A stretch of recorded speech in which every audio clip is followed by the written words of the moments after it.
Oh! Where'd you come from? Okay, let's talk like turkeys. This is bad. Don't use this. We're gonna use this today. Penne Alla Vodka. Are you ready? I'm ready!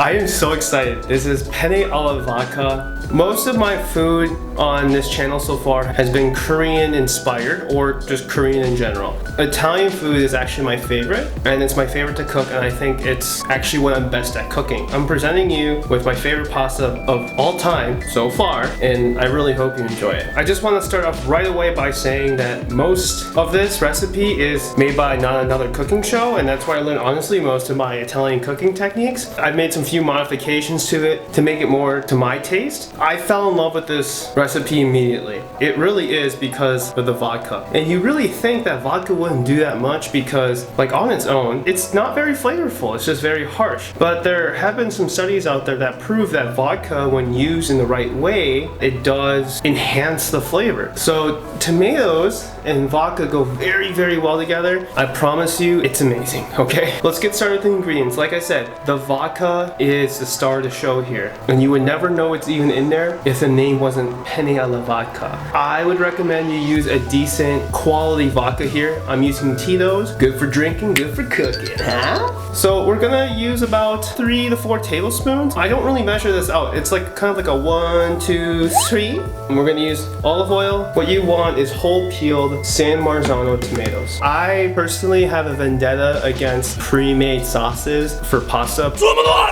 I think it's always 100% worth it to go the extra mile to make your own sauce. This is my favorite brand, the Cento. Make sure there's San Marzano because there are some like just whole peeled tomatoes. The San Marzano is actually a huge difference there. We're gonna be using a food mill to puree these tomatoes. I found that when you leave the skins on, the skins tend to have more of a bitter taste. And I know they're peeled, but they still have some skin on them. So that's why we use a food mill, because not only purees them, it also strains it at the same time. So if you really want, I would suggest blending it in a blender on like low and then straining it through a strainer. Blending it with a blender, like no shit, Brian. Anyways, 1 pound of good quality penne. You can use other short pastas like fusilli, rigatoni, farfalle, but I'm using penne today, it's my favorite. And then we're gonna add the spicy element here. I'm gonna use calabrian chilies. I think I'm gonna use 3 teaspoons, 3 tablespoons. No, I'm gonna eyeball this, but definitely vary this towards your spice tolerance. Mine's pretty good. If you don't have calabrian chilies, because I know they're kind of tough to find, go ahead and use red pepper flake or use no spice at all. Do what you want, boo. 3/4 cup oat milk here. And I use oat milk because I'm lactose intolerant. Cream especially messes me up. Traditionally, what I would recommend is use heavy cream, and that's like if you're really trying to treat yourself. But in my case, I'm just using oat milk. I find that to be the most neutral tasting non-dairy milk out there. A lot of vodka sauce recipes that you'll find use tomato paste. I find it more better if we puree the tomatoes ourselves, cook it down, and reduce it down to a tomato paste. Okay, so that's it for that. Next, I have about a sprig of basil here. Try to get them all together on like one stem like this. It's gonna be a lot easier to fish out because we're not going to leave this in for the entirety of cooking. 4 cloves of garlic, half an onion,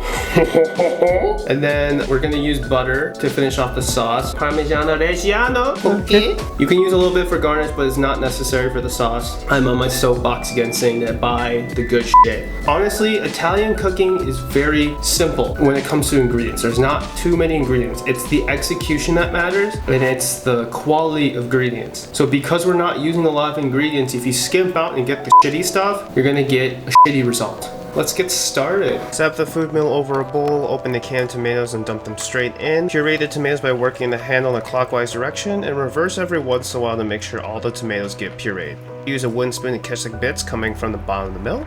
And now the tomatoes are ready. Next, let's prepare the vegetables. Peel the onion and cut into thin slices and set aside for later. Peel the garlic, but take way too long doing it.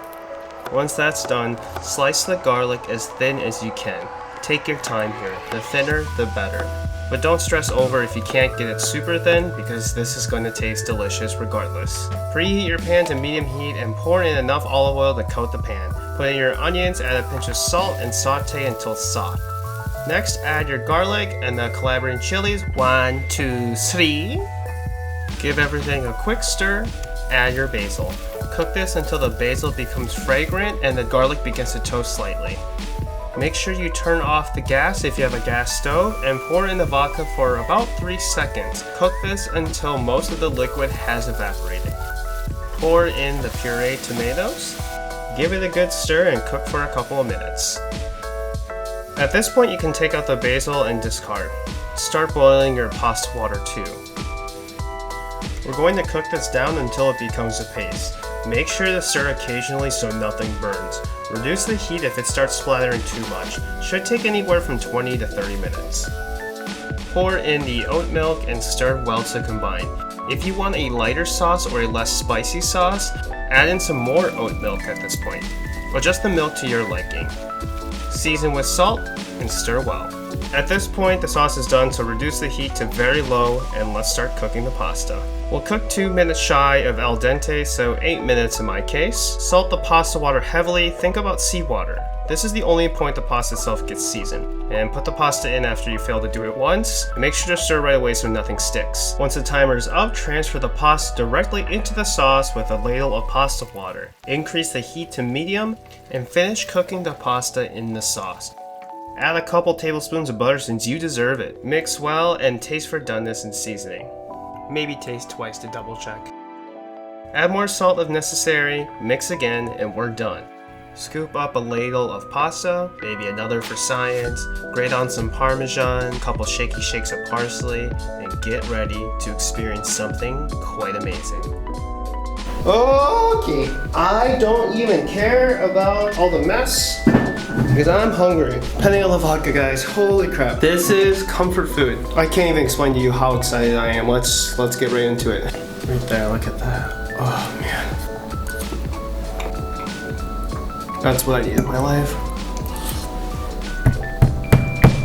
It's perfect. Perfect. Honestly, I can't explain the flavor other than amazing. I'm trying to come up with more adjectives to describe this, but all I'm gonna say is you need to do yourself a favor and make this.